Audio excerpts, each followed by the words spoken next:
अरे भाई, एक सेकंड के लिए सोच के देख। अगर कभी एक अप्सरा का नृत्य ना हुआ होता ना, तो शायद आज हम सिर्फ इंडिया कहलाते, भारत नहीं।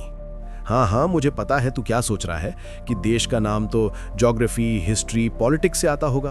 पर रुक जा, इस कहानी में सिर्फ जमीन और मैप नहीं है। इसमें स्वर्ग का डर, जंगल की शांति, तपस्या की आग, प्यार का पाप और एक ऐसा बच्चा है जो पैदा होते ही शेर के मुंह में हाथ डालने लगा।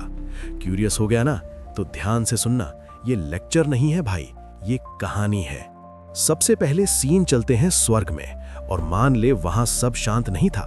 देवराज इंद्र का दिमाग फुल हिल चुका था, क्योंकि नीचे धरती पर एक आदमी बैठा था, ऋषि विश्वामित्र। ये कोई नॉर्मल तपस्वी को नहीं था।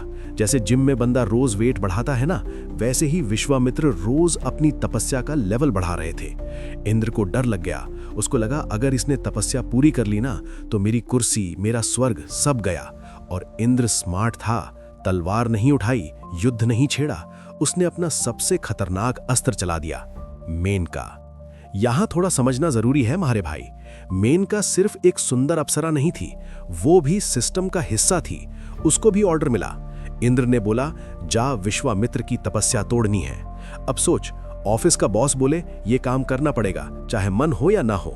मेनका जंगल में आई, शांत हवा, बहते हुए पानी के किनारे, उसके घुंघरू की आवाज, उसका नृत्य, ऐसे जैसे प्रकृति भी थोड़ी देर के लिए रुक गई हो। और बस एक पल का डिस्ट्रैक्शन, एक पल का ह्यूमन इमोशन, तपस्या टूट गई। पर यही कहानी पलट गई भाई। जो इंद्र का मिशन था, वो धीरे धीरे इमोशन बन गया। विश्वामित्र ने पहली बार सिर्फ अप्सरा नहीं देखी, एक औरत देखी। और मेनका ने पहली बार सिर्फ ऋषि नहीं देखा, एक थका हुआ इंसान देखा। वहीं से शुरू हुआ प्यार, न स्ट्रैटेजी न प्लानिंग, बस रॉ प्योर प्यार। और इसी प्यार से जन्म हुआ एक छोटी सी जान, शकुंतला। ये सीन थोड़ा हैवी है, इसको स्किप मत करना। विश्वामित्र को एक दिन रियलाइजेशन हुआ, मैं अपना असली रास्ता भटक गया हूं। उसके लिए तपस्या सबसे ऊपर थी, प्यार से भी ऊपर। डिसीजन लिया गया, मेनका को वापस स्वर्ग जाना पड़ा, और शकुंतला जंगल में छोड़ दी गई। सोच के देख भाई, मां बनना और अपनी बच्ची को छोड़ के जाना, ये ग्लैमर नहीं था, ये पनिशमेंट भी नहीं था, ये बलिदान था। शकुंतला जंगल में बड़ी हुई, न महल, न एसी, न कंफर्ट।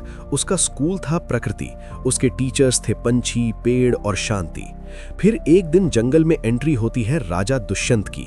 दो लोग मिले, प्यार हुआ, शादी हुई, फिर सेपरेशन, फिर ड्रामा। पर कहानी यही नहीं रुकी। उनके प्यार से पैदा हुआ एक लड़का, और ये कोई नॉर्मल बच्चा नहीं था। शेर से दोस्ती, सर्वदमन। इस बच्चे का नाम था सर्वदमन, मीनिंग जो सबको अपने वश में कर ले। लेजेंड कहता है बचपन में ये लड़का शेर के मुंह खोलकर उसके दांत गिन लेता था। शेर भी सोचता होगा, भाई तू तो अलग ही निकला। बाद में दुनिया ने इस बच्चे को एक और नाम दिया, भारत। राजा भारत कोई फ्लैशी किंग नहीं था, न शो, न ईगो, न ड्रामा। उसने राज्य चलाया लाइक्स और रील्स के लिए नहीं, न्याय और धर्म के लिए। उसका राज्य इतना फैला, हिमालय से समुद्र तक। लोग कहने लगे, ये सिर्फ जमीन नहीं है, ये भारत की जमीन है। और तब इस भूमि का नाम पड़ा भारतवर्ष। ट्विस्ट, भारत सिर्फ एक नाम नहीं है। भा मतलब ज्ञान, प्रकाश। रता जो लगा रहे, मतलब जो ज्ञान, धर्म और न्याय में लगा रहे, वही भारत है। इसलिए ये देश सिर्फ बॉर्डर से नहीं बनता, ये बनता है कैरेक्टर से। तुम्हारे भाई जब कोई पूछे इंडिया या भारत, तो याद रखना, इंडिया एक नाम है, भारत एक कहानी है।